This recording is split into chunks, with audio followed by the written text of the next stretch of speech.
I was 12, and my older sister and I were home alone for the weekend. I was waiting for a friend to pick me up and getting restless. There was a knock on the door.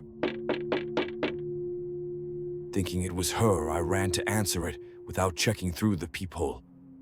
A man was standing there with a clipboard and said he needed to check our gas meter. I was entrenched in the disappointment of my friend still not having arrived, so just told him, "Yeah, sure, whatever you need to do." I didn't notice at the time, but he wasn't dressed as a city official. He had on a green and purple shirt with bold stripes like the host of Blue's Clues.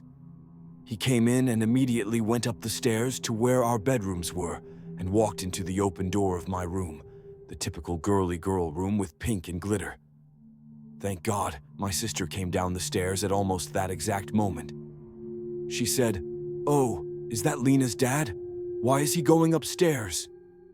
And I complained about how Lena wasn't here and was going on about how unreliable she was when my sister cut me off. Wait. If Lena isn't here, who is that? I said, "He's here to read the gas meters." Her face turned white. She flung open the front door and dragged me out, hand clamped over my protesting mouth. She said, "Our gas meters are outside." Neither of us had a cell phone. It was the 60s, and obviously weren't going back in the house to call authorities on the landline phone. Then my ever-resourceful sister had a stroke of genius. A man was walking right by our house, and she motioned him over. She called, loudly, into the house, "Oh, Dad, it's good you're home. A man from the city is here to read the gas meters upstairs." And just like she'd hoped, this man on the street said, "What are you talking about?" The man in the striped shirt bolted out of the house. The man on street asked us repeatedly if we were okay, if we needed him to stay and wait in the yard with us until our parents came home. He was very sweet. We were so startled that we barely thanked him before slamming and locking the doors and windows.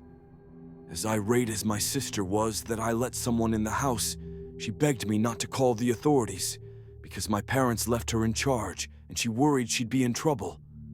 I didn't want to catch any heat from carelessly allowing some guy in, so I was on the same page. 3 weeks later, a girl in our community went missing.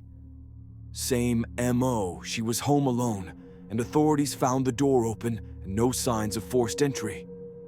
My sister and I discussed our options, but deep down knew we had no choice but to come clean. We told the police everything. I don't know if it ever helped, but they did tell us they had reason to believe it was the same man. They also tracked down the man who helped us on the street. Turns out we already knew him. He worked in the butcher shop. We just didn't recognize him. He was lifelong friends with the family after that. Our parents were mortified. They weren't angry with us, just glad we were okay, though they did review all the rules of caution and didn't leave us home alone for a while.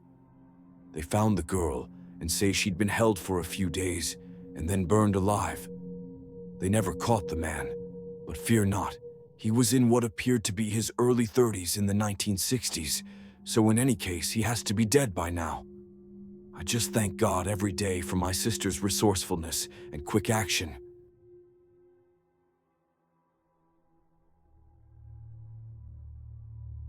This happened when I was 13. I lived in a duplex with my dad and brother. It was a 2-bedroom, and I shared a room with my dad, while my older brother had his own. It wasn't uncommon for both of them to have plans at night, while I stayed home to play video games alone. This night was no different. My dad was probably at some bar, and my brother, who knows where he was. I was playing the original Resident Evil on PlayStation, and around midnight, my eyelids were getting too heavy, so I decided to go to bed. I slept with my bedroom door wide open. Now, not once in the years that we lived in that place did my dad or brother come home by entering through the back sliding glass door. A couple of times, my brother didn't have his key for one reason or another, and he knocked on my bedroom window and asked me to let him in. My dad always had his key and would always come home through the front door. On this night, I heard the back door slide open. It was an old door, and sliding it wasn't easy. It was also very loud, so I heard it crystal clear. I lay in bed, wide-eyed, my imagination going crazy. I heard whoever it was walk through the dining room, into the kitchen, and then into the living room. They made no attempt to be quiet. After a brief, silent pause, I saw someone walk by my bedroom doorway. This scared the living hell out of me, as you can imagine, and my heart was pounding. Whoever was in my house walked into the bathroom right next to my bedroom and flipped the light on. The light poured into my room, and I was lying there, terrified, completely exposed by the bathroom light. Why didn't I shout out for my brother or my dad?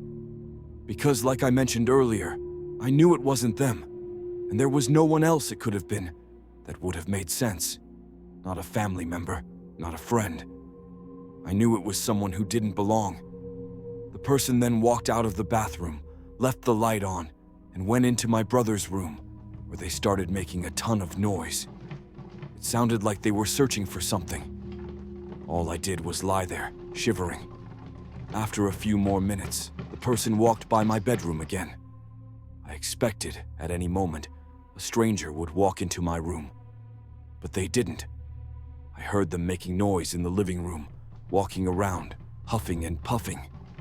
Then they started pacing back and forth past my bedroom repeatedly, into the bathroom and back out, over and over. At the time, I was 100% sure they were messing with me for some reason. They knew I was there, whoever they were. I could hear the person making noises, and from that, and from the huge figure I saw walking back and forth, I knew it was a man. He continued walking around each room, except the one I was in. And then, suddenly, I heard him walk back through the house to the back sliding door, open it, and leave. I lay there in bed, terrified, wondering what the hell had just happened. After a while, out of sheer exhaustion, I fell asleep. In the morning, I found that my dad and brother were home. I've asked both of them dozens of times, and they both swear it wasn't them. Plus, again, why the hell would they go through the back door and then leave again through the back door? This was 21 years ago. I'll never know who it was, or why they were there. Nothing was missing either. What really makes me wonder to this day is why the hell did they never come into my bedroom? The door was wide open, and they walked by it at least 20 times.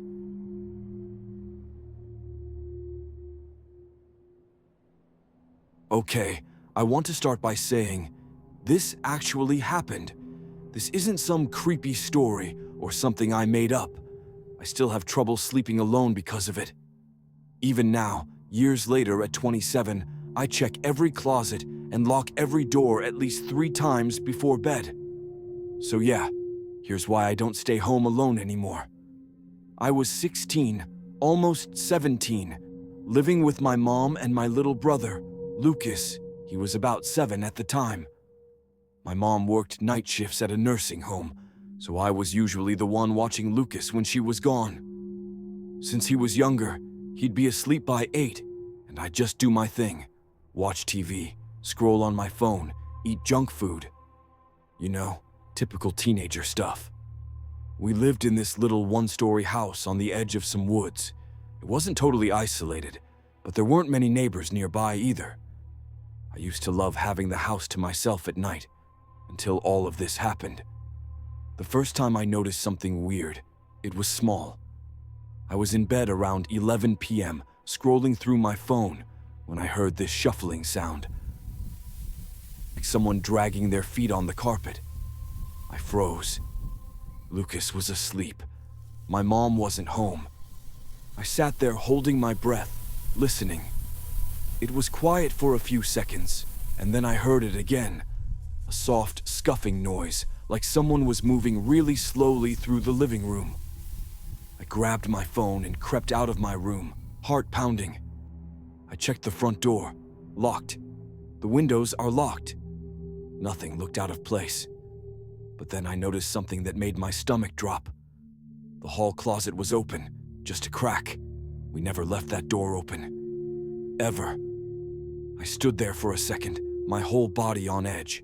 I wanted to just turn around and go back to my room, but my dumbass decided to check. I pulled the door open fast. Nothing, just coats and shoes. I remember laughing at myself. I was just being paranoid. Still, I locked the closet door before going back to bed. A few nights later, I woke up out of nowhere. At first, I didn't know why. Then I realized I could hear breathing. I was lying there completely still, my whole body locked up in fear. It wasn't coming from the hallway. It wasn't coming from outside. It was coming from inside my room. I grabbed my phone, hands shaking, and turned on the flashlight. I shined it around. Nothing. The room was empty. The closet was closed. I barely slept the rest of the night. After that, I started feeling weird all the time, like I was being watched. Like whenever I turned my back, someone was just out of sight, peeking around a corner. I told my mom, but she just brushed it off. Then, about a week later, she woke me up after coming home early from work. She looked off. She asked me why the back door was unlocked. I assured her I'd locked it, but she told me it was open, and she had just locked it. I knew without a doubt I had locked it the night before, but I didn't argue. That night I was on edge. I kept my bedroom door locked and my phone in my hand, just in case. I woke up to more breathing and that gut feeling that someone was watching me. My whole body went cold. I sat up, barely breathing, and listened. I noticed my closet door was open, which was also weird. I turned on my flashlight just in time to see it swing open another inch. And that's when I saw him. I swear to you, there was a man crouched inside my closet, skin pale as hell, hair greasy and matted. He was too thin, like he hadn't eaten in weeks. And he was grinning at me. I don't even remember getting out of bed. One second I was staring at him. The next I was slamming my door shut and running to Lucas's room. Lucas woke up crying as I grabbed him and ran out of the house, my phone already dialing 911. The cops got there fast. They found him still in my closet. Turns out, he had been living in our crawl space for weeks. He had gotten in through a loose vent in the basement and had been sneaking into the house at night, watching us sleep, taking food when we weren't looking. But the worst part, when they pulled him out, they found something tucked behind my coats, a knife. The police said he was probably waiting for the right moment. I try not to think about what would have happened if I hadn't woken up that night. I swear this actually happened, and it still fucks with me to this day.